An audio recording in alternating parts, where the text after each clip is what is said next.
muito bom, perfeito. É, Aí está um texto presente ali no final, né, o último texto mediúnico de o Evangelho segundo, do capítulo 12 do Evangelho segundo o Espiritismo, o último texto mediúnico desse capítulo, e essa nota de Kardec é primorosa também, porque é uma nota que fala sobre esse melhoramento dos costumes, né, esse abrandamento dos costumes, como a Cris leu, e que tem a ver com esse resquício, digamos assim, dos nossos instintos mais primários, né? A nossa, a nossa herança animal, né? Kardec vai examinar isso no Livro dos Espíritos. Tem um capítulo no Livro dos Espíritos que é denominado Perfeição Moral, e nesse capítulo Kardec vai dizer que há uma predominância da natureza animal sobre a natureza espiritual no ser humano comum. Ou seja, em nosso estágio evolutivo, existe uma predominância da nossa natureza animal sobre a nossa natureza espiritual. E Kardec explica dizendo o seguinte, que nós temos, portanto, duas naturezas, a natureza animal e a natureza espiritual. E que o ser humano participa das duas. Porque com o corpo de carne, com o corpo biológico, com os impulsos que esse corpo tem e as necessidades que esse corpo tem, e também as paixões que são consequências da identificação do sujeito com esse corpo, nós temos uma natureza animal. Essa natureza animal, nesse sentido, não é muito diferente da natureza dos outros animais. Aliás, em alguns aspectos, nós somos limitados comparados com outros animais. A nossa visão não é tão boa quanto de muitos animais. A nossa audição não é tão boa quanto tantos outros animais. Nós não voamos como alguns pássaros. Nós não corremos tão rápido quanto um leopardo, um tigre, um leão. E assim por diante. Então a gente participa da natureza animal do ponto de vista biológico, sem nenhum tipo de lugar de destaque. E por outro lado, a gente é também uma realidade espiritual, porque somos espíritos mergulhados nessa matéria. Portanto, por causa do espírito que somos, nós também participamos do mundo dos espíritos ou da vida espiritual. E aí Kardec vai dizer que essas duas naturezas estão em diálogo, intercâmbio e, em alguns momentos, em conflito constante. Por exemplo, quando ele examina na lei de destruição a questão da guerra, os espíritos vão dizer que a guerra é o resultado da predominância da natureza animal e o transbordar das paixões. Questão 742, se não me falha a memória, estou citando aqui de memória, eu acho que é a 742. Com a causa da guerra, predominância da natureza animal sobre a natureza espiritual e o transbordamento ou desbordamento das paixões. Ora, então ele examina, e olha que na lei de destruição tem flagelos que não são, tem catástrofes que não são herança da natureza animal, afinal tem catástrofes que são naturais.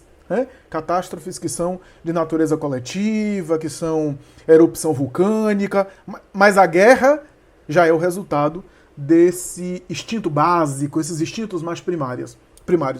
Joana de Ângeles, examinando essa questão, vai dizer o seguinte, que da nossa natureza animal, em função do instinto de conservação da vida, nós herdamos 3 instintos básicos que são instintos mais fortes em nosso comportamento, que predominam em nós, que é o instinto do estômago, portanto a alimentação, que é uma consequência da conservação da vida, para manter a vida, o instinto do repouso, graças ao qual a gente tem a possibilidade de renovar as forças e, portanto, também manter a vida, conservar a vida. Tudo isso é derivado do instinto de sobrevivência ou de conservação.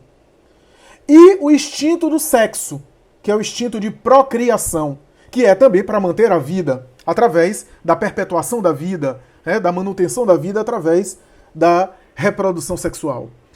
Joana vai dizer que a partir desses 3 instintos, que são inevitáveis, inerentes em nós, herança dos períodos animais, a depender de como a gente se fixa nele, ou se relaciona com ele de maneira mais fixa, ou mais leve, mais abrandada, menos apegada, menos voltada para isso, porque são instintos inevitáveis, né? É inevitável estando no corpo físico, é inevitável a gente não ter o apelo do estômago. Tem até algumas pessoas aí, enfim, no passado aparecia gente aí que aparecia dizendo que se alimentava de luz, né? Que bastava uma iluminação elétrica. Enfim, eu desconfio que essa luz tem gosto de bacon. Mas existiu esse povo, né, que aparecia dizendo que se alimentava de luz. Mas é inevitável, é o apelo do estômago. Como diz Joana, o estômago não tem ética. Estômago não tem ética nem tem moral. É o apelo do estômago, é inevitável. Agora, a gente pode se relacionar com isso, portanto, a gente não dá para se ver livre dele, mas a gente pode se relacionar de uma maneira moderada, equilibrada, administrável, ou pode viver para comer, né? E não comer para viver, né? Que é o contrário, né? Me lembrei agora de Confúcio, o sábio chinês, né? Ele dizia: você nunca se arrependerá de ter comido pouco. A gente sempre se arrepende de ter comido um pouquinho mais, né? Então, ele dizia isso. O instinto do estômago é inevitável, né? Mas como lidar com isso? Viver submetido, escravo do instinto do estômago, ou controlá-lo, administrá-lo e atendê-lo a serviço de nós, é uma questão. O instinto do repouso é inevitável, porque o corpo é uma máquina que precisa de repouso, de renovação. Então não dá para escapar disso. Agora, você vai se deixar levar pelo amolentamento, vai se deixar levar por um excesso de descanso. Como diz um amigo meu, Flávio, eu tô tão cansado de não fazer nada. Quer dizer, ele descansa tanto que ele já tá... E dá cansaço mesmo.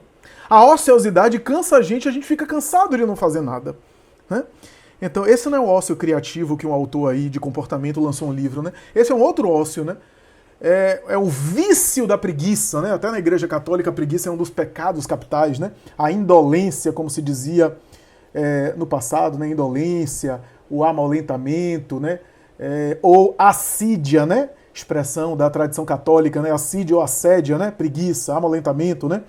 Que estava relacionado aqui, um parêntese, essa assídia nos monges, nos padres, nas freiras, dos claustros que ficavam em cima da cama e que não faziam seus deveres religiosos, estava relacionado ali a fenômenos de depressão entre religiosos que deixavam eles amolentados assim e que na época não se compreendia bem o fenômeno da melancolia, né, expressão antiga para o fenômeno da depressão, né?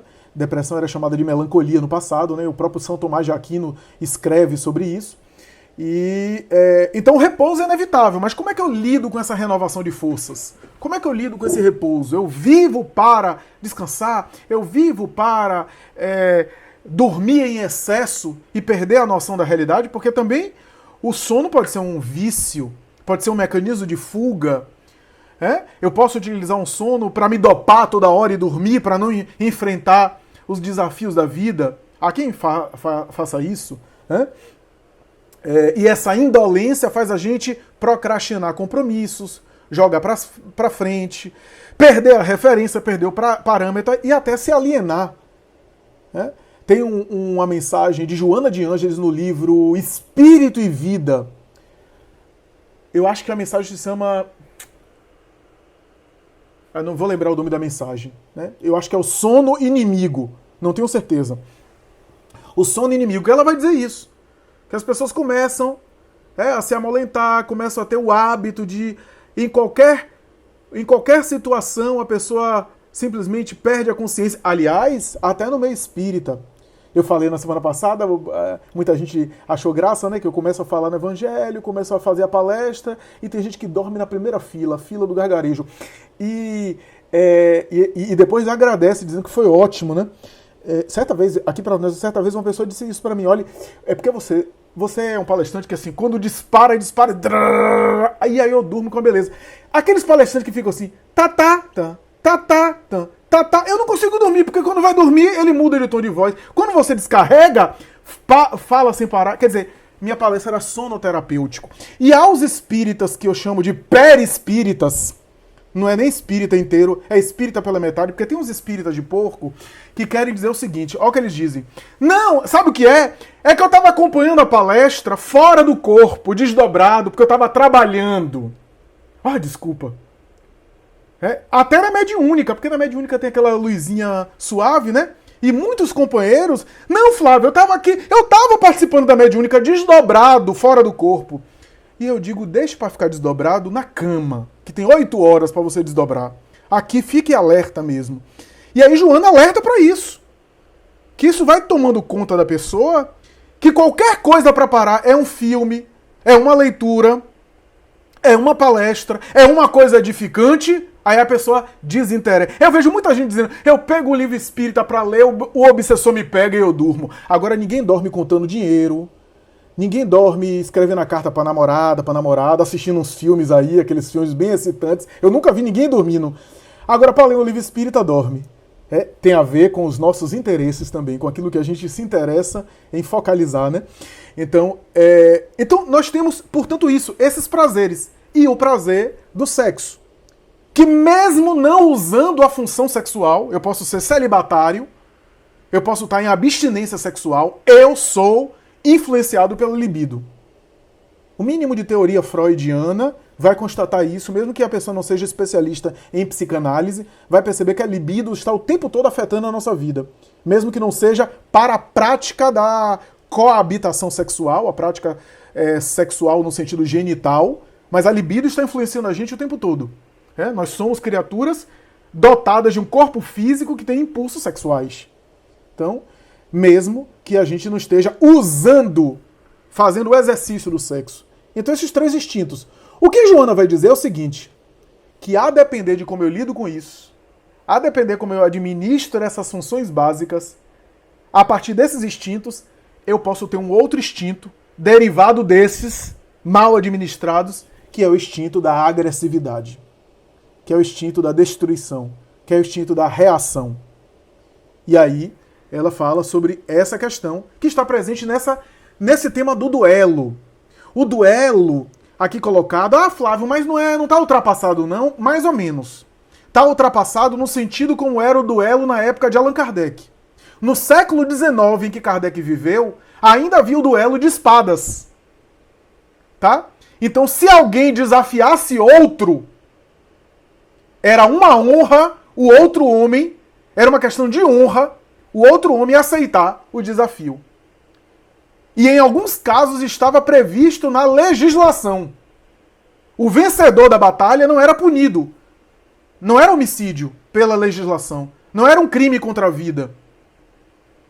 Por quê? Porque aquilo era previsto em lei. Aquela pessoa que recusasse o desafio ficava desonrada pela sociedade.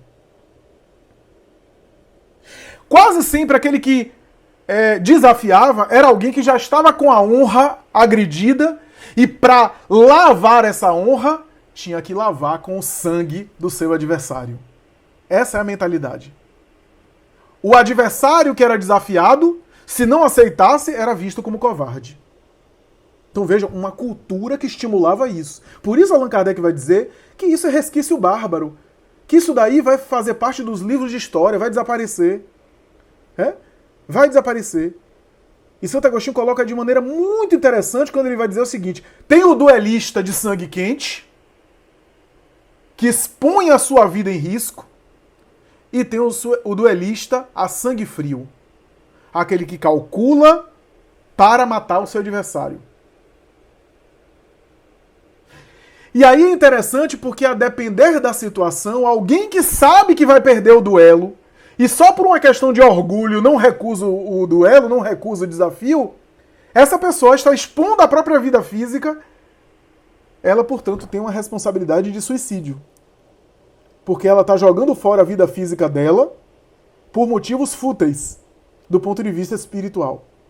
E aquele que sabe que vai ganhar, que tem mais habilidade com a arma e que sabe que vai vencer o outro, ele já é homicida do ponto de vista espiritual, mesmo que a legislação não considere. É isso que Santo Agostinho está falando de outro modo, explicando de uma maneira profunda aqui, e assim por diante. Eu tenho citado as obras de Ivone, né, mas não parece por acaso, mas eu vou citar novamente o Cavaleiro de Lumière, que tem uma cena de duelo lá. Nem é no século XIX, na época de Kardec, é antes. Século XVIII, Flávio XVII, século XVII, 1600 e pouco. Há um duelo lá, muito interessante, que Ivone Pereira, reencarnada, teve responsabilidade nessa tragédia. Quem leu a obra sabe disso. Porque depois... a saga de Ivone nesse livro é uma bola de neve de confusão que ela se mete. Ali é o exemplo nosso encarnado, como a gente se mete em confusão, e aí para resolver a confusão piora a coisa. Cada capítulo dessa obra, Cavaleiro de Lumière, ela vai enforcando mais o pescoço, entre aspas, né? Ela vai se colocando numa situação difícil. Então ela pronta com aquele que estava destinado para casar com ela, foge com outro, até que estabelece uma relação com outro, porque o sujeito que ela escolheu para ficar e que fugiu com ela, e ele não queria, mas ela forçou e convenceu ele. Ela era muito sedutora. Fugiu para outro lugar. O sujeito tinha um temperamento bom, era uma pessoa honesta, equilibrada, assumiu ela como esposa. Na época, os homens eram praticamente os únicos provedores, né? Não havia os trabalhos femininos fora do lar, genericamente falando. Ele trabalhou, se matou, coitado, e conseguiu condição social boa, deu um lar para ela, ofereceu ali uma condição boa, etc. Até que, veja como as provas da vida chegam, né? Até que um sujeito que se apaixonou perdidamente por ela era um dos nobres, era um conde, que era quem, inclusive, era uma espécie de patrão do marido dela, né? Era o patrão, era o mecenas que, inclusive, financiava os trabalhos dele. E esse sujeito se apaixonou perdidamente e ela começou a gostar, começou a brincar com fogo. Sabe o brincar com fogo? Ela começou a brincar com fogo. Gostar da aproximação dele, ele ficava paquerando ela. Ela não queria nada, mas ficava lisonjeada com aquilo. E em vez de tomar cuidado com aquela armadilha, ela deixou ele se aproximar, gostou daquilo, ficava provocando ele, embora não quisesse manter nada com ele. O livro fala que ela tinha até asco dele, mas ela gostou do joguinho. O que é que aconteceu? Esse sujeito foi tomado de uma paixão avassaladora, começou a sabotar o marido dela, em termos financeiros, começou a ter dificuldade em casa, penúria material, e insinuava para ela: essa situação que você está tendo em casa pode ser resolvida facilmente. É só você me permitir me aproximar de você. Para bom entendedor, a gente sabe o que é que ele queria dizer. Até que ela cede. Ela cede, se torna amante dele, mantém um caso durante um tempo. Só que ele estava tão apaixonado por ela que queria ser marido dela. O que é que acontece? Começa a provocar o outro sujeito lá, o marido, né? O marido traído que não sabia. E começa a provocar. Aí ficava dando indireta.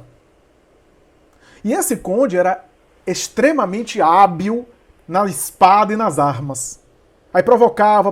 O outro não, era artista, era pintor, vendia sua arte, não tinha habilidade.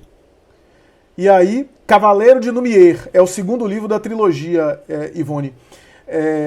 Da trilogia de Ivone Pereira, de Ivone do Amaral Pereira. Cavaleiro de Lumière, a trilogia Nas Horas do Pecado, Cavaleiro de Lumière e o Drama da Bretanha. Ele é o segundo livro da série. Então, ele simplesmente ficava alfinetando o outro, até que em um momento lá, ele não aguentou e sutilmente insinuou que estava realmente se relacionando com a mulher dele. Na frente de um monte de gente que era uma exposição de arte. Ele fez de propósito. Aí, numa situação dessa, o outro que estava tentando, que tinha um temperamento bom, estava aguentando ali, ó, e já desconfiava da situação, mas gostava tanto dela que tentava evitar, tentava não querer saber, entrar em contato com isso. E ela gostava, veja que coisa, os conflitos de Ivone têm a ver com isso. Ela gostava dele, do marido. Ela tinha realmente um afeto por ele.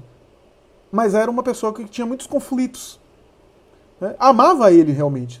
Não queria nada com o outro, mas ela se meteu em uma enrascada. E aí o que é que aconteceu? Diante das pessoas, aquela provocação, todo mundo esperou que ele reagisse. E aí ele reagiu. Ele devolveu numa agressão verbal ao conde. Quando ele devolveu, o conde tirou a luva, a luva e jogou para ele. Esse era o símbolo que estava desafiando ele a uma luta de espada. Quando ele joga, as pessoas ali olham, e aí já naquela cultura ali não tinha como recusar.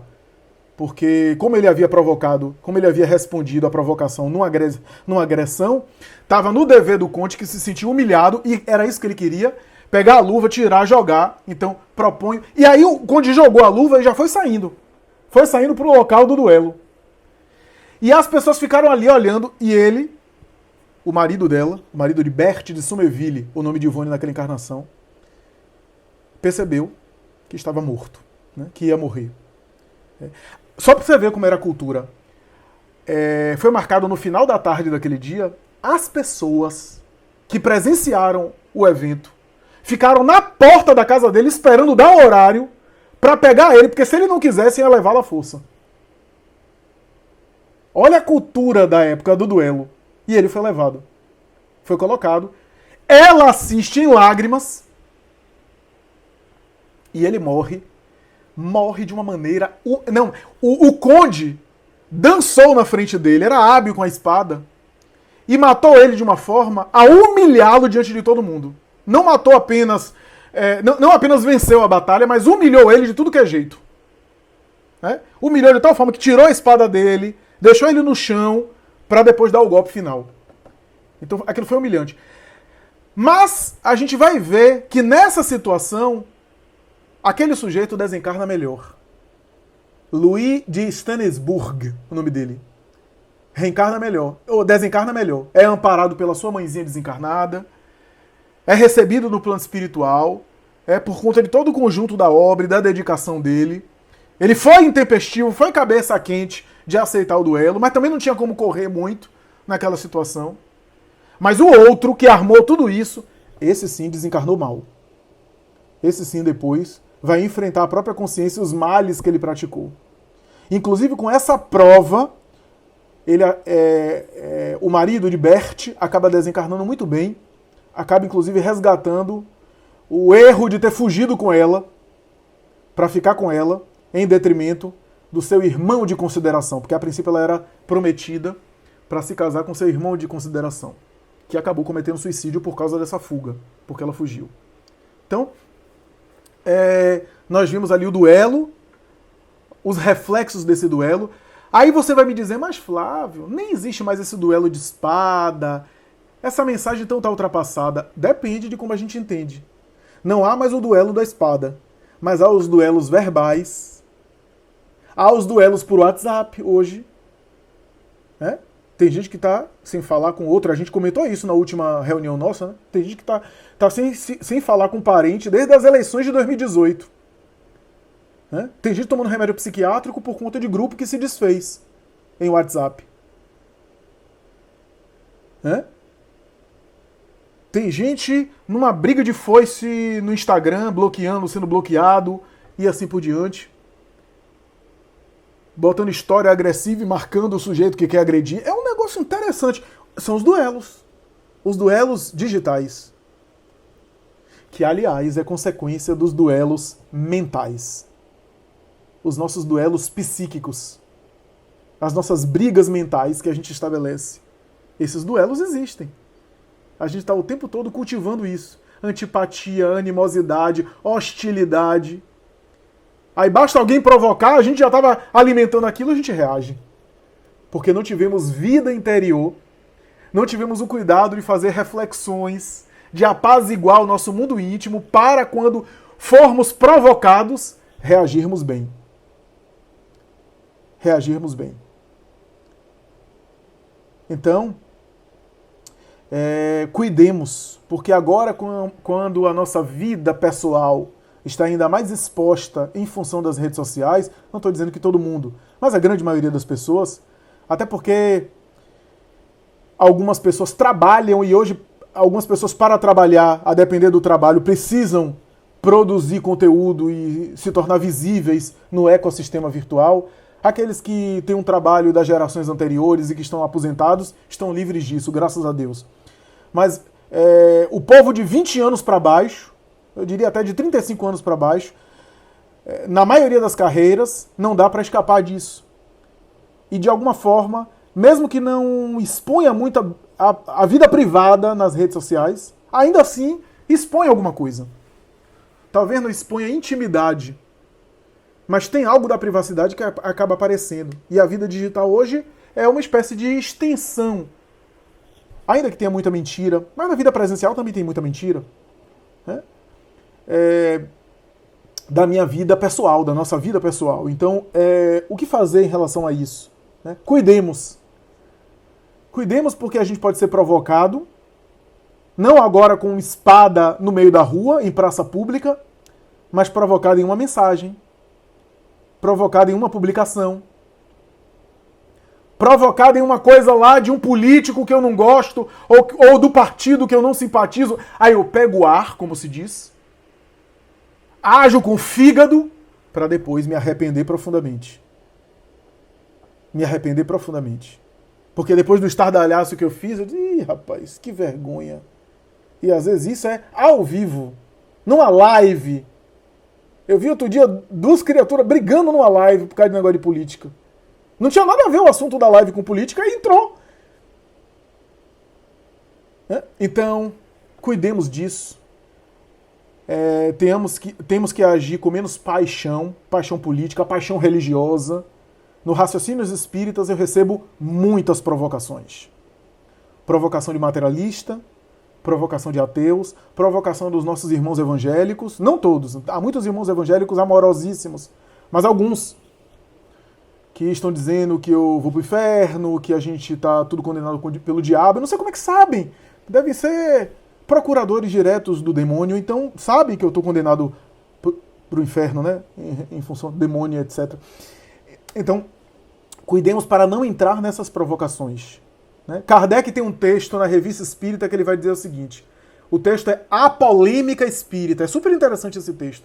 Ele vai dizer que recebia dezenas de cartas por dia, de dúvidas, perguntas e muitas agressões pessoais. E Kardec vai dizer, nunca respondemos uma agressão pessoal. Sempre nos mantivemos em silêncio quando o ataque era a nossa pessoa. Quando o ataque era a doutrina, eu respondia à questão doutrinária me mantendo na doutrina e não nas pessoas. Discutia as ideias sem atacar as pessoas. E para algumas pessoas que só queriam discutir, eu não alimentava e não respondia. Joana vai dizer algo parecido, vai dizer, tu nunca te defendas. O teu defensor é o teu Senhor. E o teu Senhor é Jesus. Deixa a defesa com ele. Se alguém quiser alguma explicação sua, vai te procurar e vai te perguntar para você esclarecer. Mas se alguém te ataca, não está interessado em explicação nenhuma. Se você começar a se defender, você só vai dar alimentação para o agressor que quer causar polêmica.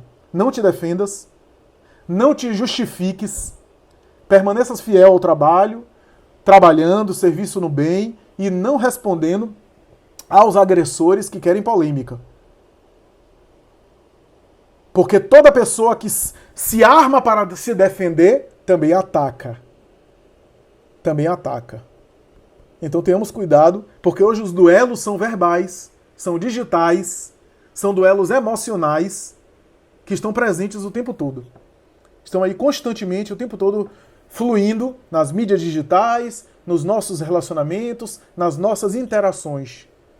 Cuidemos, porque isso é cuidar da saúde mental nossa e também das relações com as pessoas que a gente ama.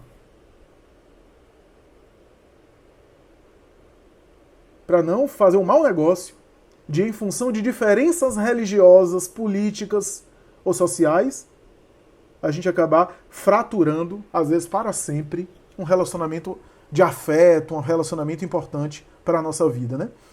Na verdade, eu não tenho uma pergunta formulada, não. Então, a gente continua no processo aí de franquear a palavra. Se tivermos alguém que queira fazer um comentário ou alguma pergunta, podemos passar diretamente. A Cris está falando que hoje temos duelos de ideias, às vezes em discussões sangrentas, ofensivas, é verdade. esses debates, esses duelos verbais e mentais, né?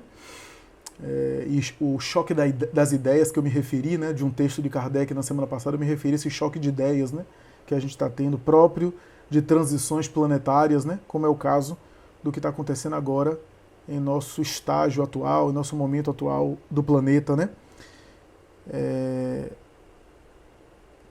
Ainda temos muito que evoluir, assim o Beni colocou. Sem dúvida, ainda temos heranças muito primárias, ainda estamos em processo evolutivo aí da conquista de sentimentos superiores, então é fato que ainda há muito que galgar, né?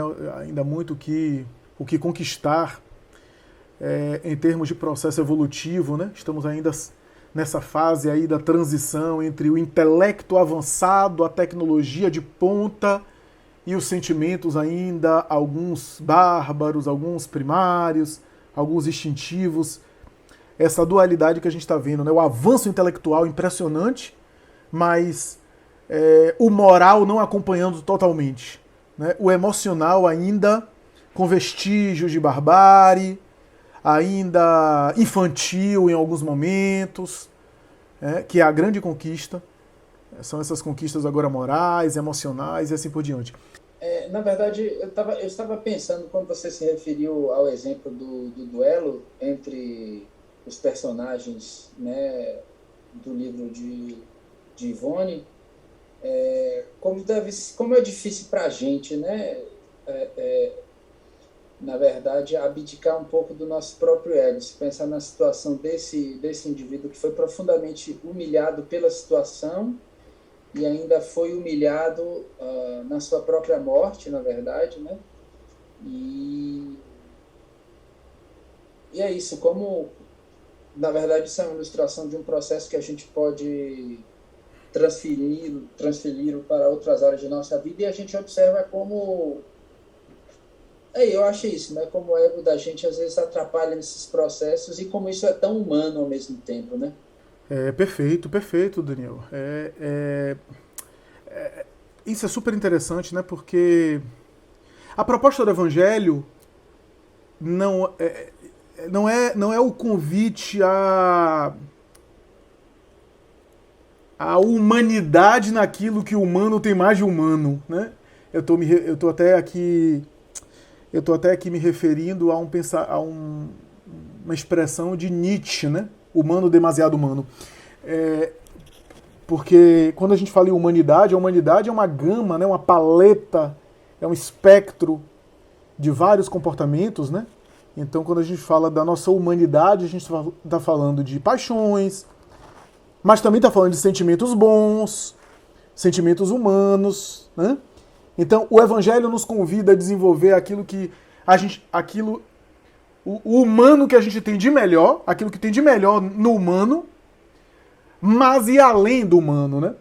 Eu nunca me esqueci que o doutor André Luiz Peixinho, certa vez conversando comigo a respeito do texto O Homem de Bem, capítulo 17 de O Evangelho segundo o Espiritismo, e eu falando sobre o retrato do homem de bem, descrito por Kardec, é um retrato maravilhoso, de uma pessoa nobre. E aí Peixinho disse assim para mim, só que o homem de bem ainda assim é homem. Não é o estágio final evolutivo. E de fato, o último comentário de Kardec nesse texto aqui não ficam colocadas todas as características da evolução moral, mas quem quiser conquistá-las, conquistando essas, está no caminho de conquistar as demais. Ou seja, o homem de bem também tem uma humanidade, né? Nós temos o nosso lado humano, né? O nosso lado humano. Daniel se referiu muito bem ao personagem que eu citei.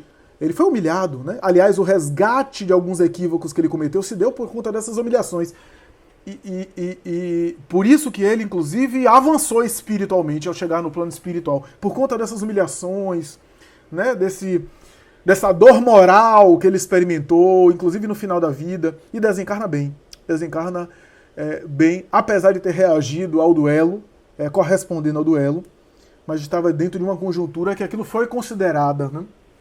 Diferente do outro, que tramou a sangue frio.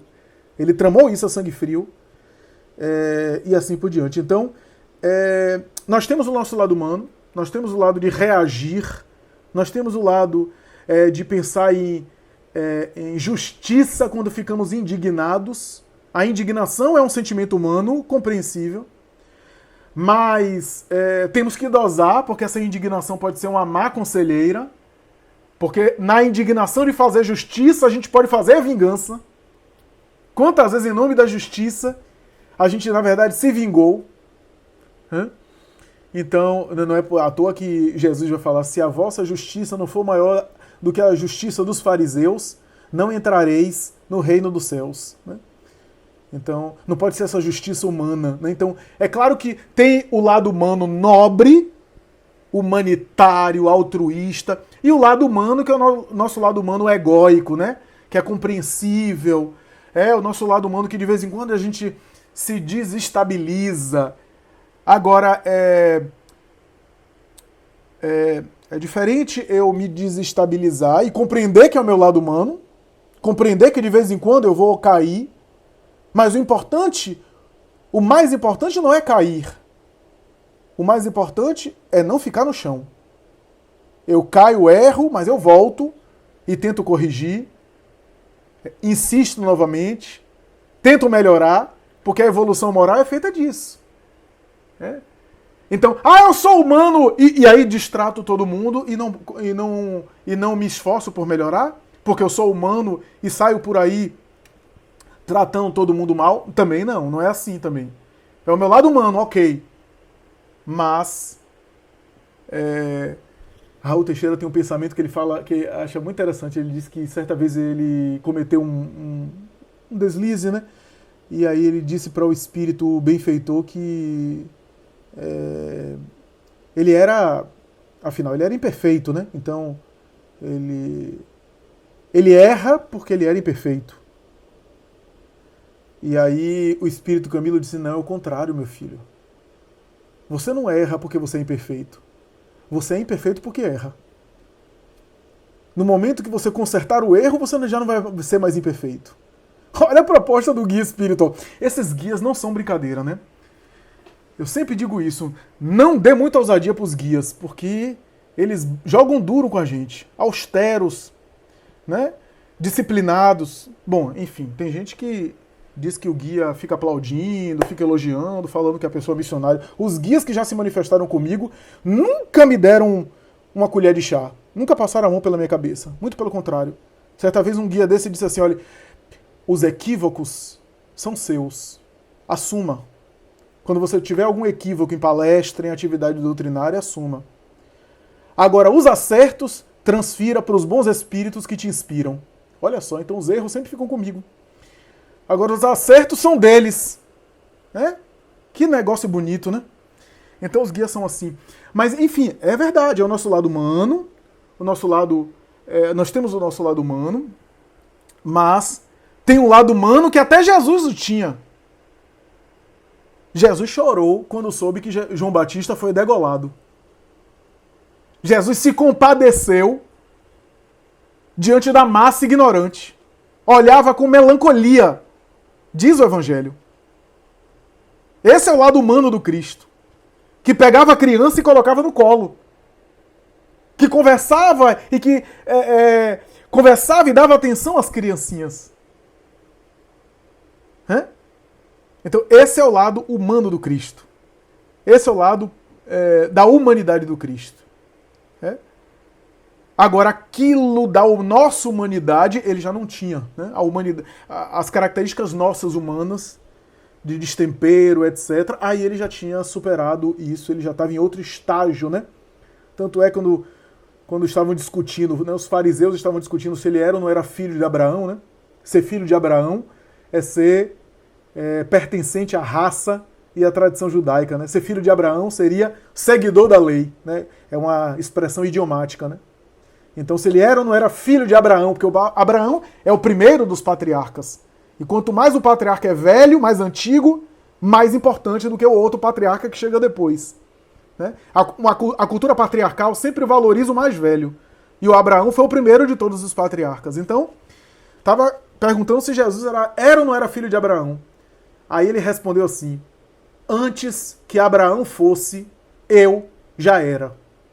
Os fariseus se escandalizavam, né? Ele estava dizendo que antecedia o próprio Abraão, né? E de fato, espiritualmente, quem era Abraão perto de Jesus? Com todo respeito a Abraão, né? Quem era Abraão perto de Jesus? Com as suas características humanas, com seus conflitos, com a saga lá do filho Isaac, que quase ele sacrifica para demonstrar sua fé a Yahvé, né? Ismael, que seria mais tarde o futuro guia espiritual do Brasil, que foi filho dele com a escrava Agar. Ismael, que mais tarde se tornou o anjo do Brasil ao longo das encarnações, foi expulso por ele. Porque Sara, sua esposa, mais tarde ficou incomodada de ele ter se deitado com a escrava, tendo filho Ismael, e ele foi expulso das terras de Abraão. Então quem é Abraão perto de Jesus, né? Que já estava em um estágio que já tinha superado a nossa humanidade, já era uma outra humanidade, né? Então não é negar o nosso lado humano, mas saber que o nosso lado humano também melhora, né? Também se humaniza melhor. E eu estou falando apenas no aspecto da humanização, não estou falando nem da espiritualização, que é depois. E aí eu concordo com você, Daniel. Muitos de nós ainda está animalizado. Então precisa primeiro se humanizar, para depois pensar em se espiritualizar. Porque ainda está bem mais humanizado, animalizado do que humanizado, né? Flávio, antes mesmo que você começasse a comentar sobre essa questão dos novos duelos, Cristiane havia feito esse comentário que hoje nós temos duelos de ideias, às vezes em discussões sangrentas e ofensivas, e aí você começou a desenvolver toda a sua argumentação. Mais embaixo aqui nós temos Cássia Lima, ela fala interessante essa questão da intolerância religiosa, você nem pode falar que está estudando o espiritismo que as pessoas começam a criticar. Cristiane, para não duelar, temos que resistir em devolver a ofensa. Difícil discernir sobre o limite entre resignação e omissão. Realmente muito interessante, tiveram comentários bem interessantes aqui. Cássia Lima, já escutei pessoas de minha própria família pedindo para que eu pare até de fazer as leituras dos livros espíritas. A Odisseia, creio que reagir por vezes é tão nocivo quanto atacar, mas o treinamento de silenciar ou recuar diante de determinadas situações é muito desafiador para mim também, viu? Devo confessar. É libertador quando consigo olhar para a situação com um olhar mais amadurecido e abdicar de ter razão. Realmente comentários bem interessantes. Ainda a Rita de Cássia, essa pergunta também é envolvendo um tema da atualidade. E o MMA, Flávio? Você não acha que é um esporte extremamente agressivo? Lembra-me a arena de outros tempos, e as pessoas vibram quando o outro acaba com o adversário. Acho um esporte tão brutal e tudo por dinheiro. Cristiane, Dalai Lama já dizia, as pessoas que mais precisam da gente são as que erram. Jussara Boto, ela vai, aproveitando a colocação de Rita, a pessoa que adora assistir essas lutas de MMA, o que poderia ser essa atração por esse tipo de esporte? E, em seguida, Rita, não aceitar a provocação, agir sem reação, nos exige autoconhecimento, porque aí conseguimos controlar nossas emoções. Cristiane também, aprendemos com os erros de nós mesmos, com os dos outros e os outros conosco. E o último comentário aqui de Rita de Cássio, estamos assim porque não nos conhecemos. O processo de educação sobre o qual estamos submetidos não nos auxilia a nos percebermos, ao contrário, nos incentivam à violência. Por esse motivo, andamos tão devagar no nosso processo evolutivo. Muito bom, muito bem. Ótimos comentários, as considerações de todos, muito bacana, parabéns a todos. Que bom algumas outras pessoas, a Ana aí, agregando e contribuindo para não ficar só eu e Daniel, que ninguém aguenta mais de ouvir a gente, o Hugo de vez em quando, algumas outras pessoas aí participando e tal. Isso torna a coisa mais rica aqui, né? Não, foram muitas coisas interessantes, né? A intolerância com o espírita. No passado o espírita era objeto, era vítima de uma intolerância muito maior. Kardec sofreu risco de vida. Muita gente não sabe que a omissão que Kardec fez nas obras kardecianas, das médiuns que ele usou, e que eram as médiuns que recebiam as mensagens mediúnicas, a maioria das quais, se não a totalidade, eram adolescentes, eram meninas de 12, 14, 15 anos, e que para protegê-las ele omitia o nome delas. Então, por exemplo, essas mulheres, essas meninas mais tarde seriam mães de família, e poderiam correr o risco. Então Kardec omitia o nome delas, colocavam as iniciais, porque havia uma perseguição e intolerância muito grande. Depois disso, houve muita intolerância. Né? Hoje o espiritismo não é tão objeto de intolerância, mas ainda assim, na microfísica das nossas relações mais próximas, existe aquela família que tem a tradição, sei lá, tradição protestante ou tradição católica, que tem uma visão negativa do espiritismo e investe contra aquele familiar que aderiu à doutrina espírita, que está estudando a doutrina espírita, às vezes por ignorância, às vezes por incompreensão, às vezes por perseguição mesmo, e essas intolerâncias nesse sentido normalmente acontecem com os mais próximos da gente, então aqueles mais próximos que acabam de alguma forma agindo com intolerância conosco. Então as maiores dificuldades nesse sentido serão com aqueles mais próximos, nesse aspecto da incompreensão com a religião que a gente abraça e assim por diante. Mas também há intolerâncias no meio social, no meio cultural. Intolerância aqui é sinônimo de desrespeito, né? Porque a intolerância aqui tem a ver com... O não tolerar aqui tem a ver com o não respeitar, né? Tolerar não significa aceitar e concordar com o ponto de vista religioso do outro. Tolerar significa respeitar. É nesse sentido da tolerância, né? Porque a tolerância tem um sentido de suportar, eu tolero aquela pessoa difícil, e tem um sentido de respeitar, eu tenho tolerância religiosa para com um ponto de vista diferente do meu. Então, é um desafio até hoje para alguns espíritas, né, que vivem essa experiência, né, de serem taxados como loucos e assim por diante, apesar de já estar bem diferente, já o espiritismo em alguns setores da nossa sociedade é até aplaudido, está até na moda, mas ainda há intolerância, ainda há. E é um desafio nosso, né, de a gente repetir os exemplos daqueles que começaram o espiritismo aqui no Brasil e que foram alvo de muita intolerância, de muita incompreensão, Bezerra de Menezes e assim por diante, e que sofreram isso. Então a intolerância ainda existe, mas a gente seguir sem prejudicar a nossa marcha, entrando no duelo. No duelo. Duelo aqui, que é o duelo psíquico, duelo verbal e assim por diante. O MMA é vestígio, sim. É vestígio, sim, de costumes mais bárbaros, herança dos gladiadores romanos e dos espetáculos de Roma e de outras culturas. A morte que o público aplaudia.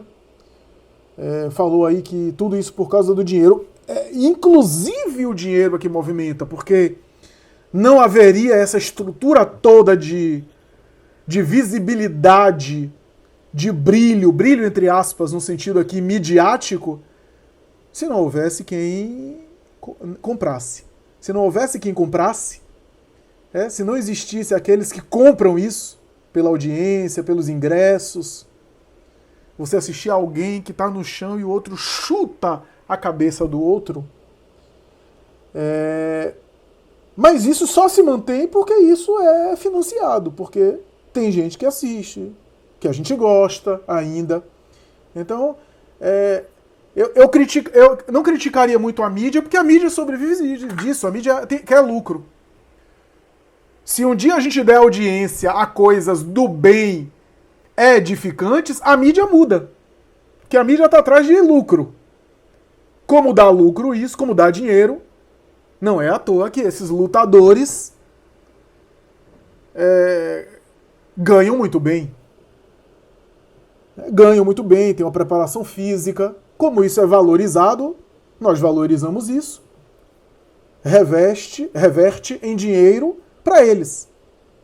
No dia que lutar MMA não for um bom negócio, a pessoa não ganhar bem, aí a coisa começa a alterar.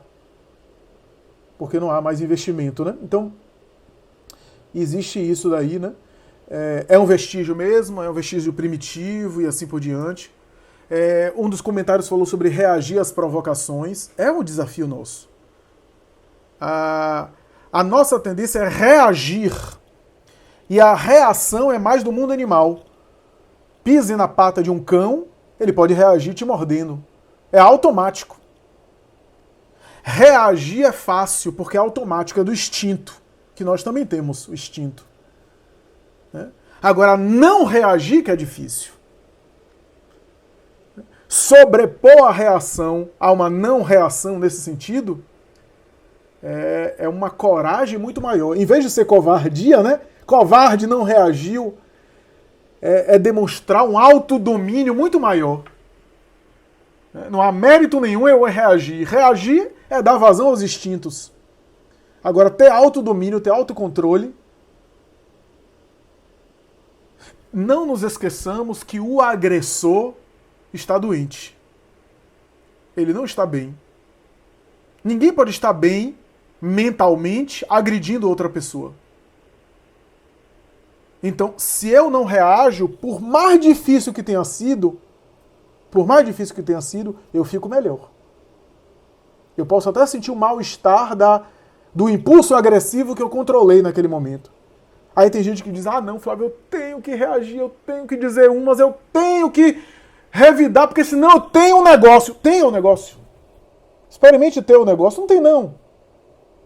Esse negócio que vou ter um negócio se eu não falar, é a agressividade que todos nós ainda temos. A violência que temos. Né? Kardec vai dizer que à medida que a gente se esforça por se colocar acima desses golpes, a gente desfruta de uma calma e de uma tranquilidade que faz bem à alma, tanto quanto ao corpo. Ele fala isso, sabe aonde? No texto da cólera. No capítulo da cólera do Evangelho. Aquele que se coloca acima desses golpes, desfruta de uma calma tão útil à saúde do corpo como à saúde da alma. Né? Então, não reagir é também uma proposta de saúde.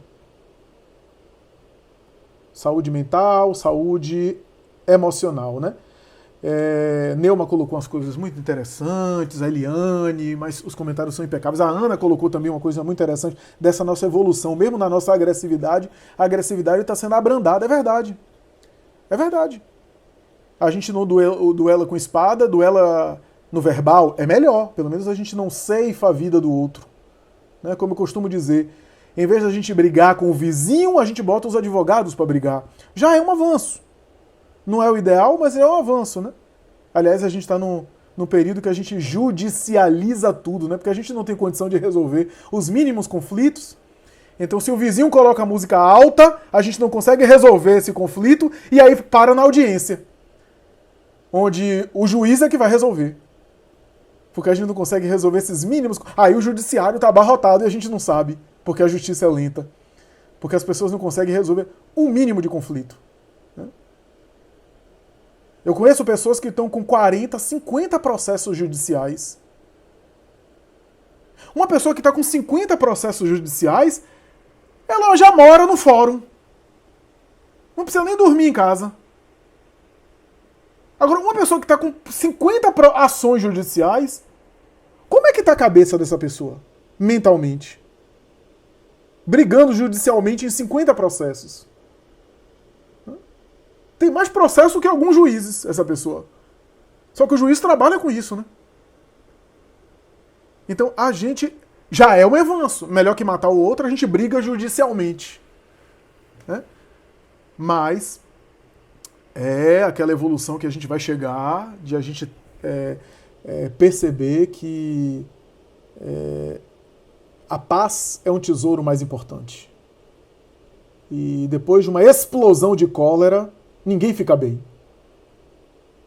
Alteração no ritmo cardíaco, alteração na pressão arterial, às vezes para sempre, porque vai afetando a saúde do corpo.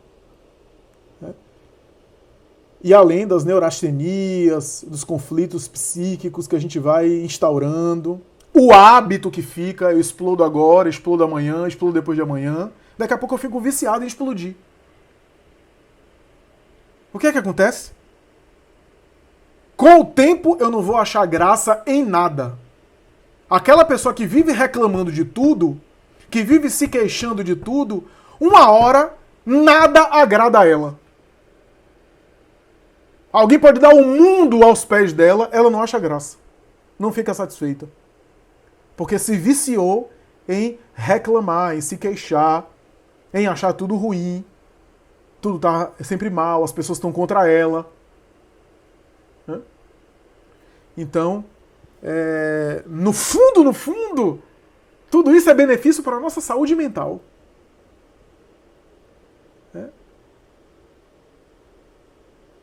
Preservar a saúde mental nas redes sociais, nos diálogos, né, nas disputas. Como diz Kardec, dialogaremos sim, disputaremos nunca. Dialogaremos. Explicar, dialogar. Nunca querer impor. Às vezes a tentação de brigar na área espírita é porque o nosso familiar não é espírita e a gente é. Só que a gente quer que ele seja espírita goela abaixo e ele não quer. E aí ele começa a discordar da gente e a gente quer impor o espiritismo nele. E aí a gente acaba se irritando por conta disso. Entender que a gente não se impõe convicção. Convicção não se impõe. A gente pode esclarecer, pode dialogar, mas nunca impor.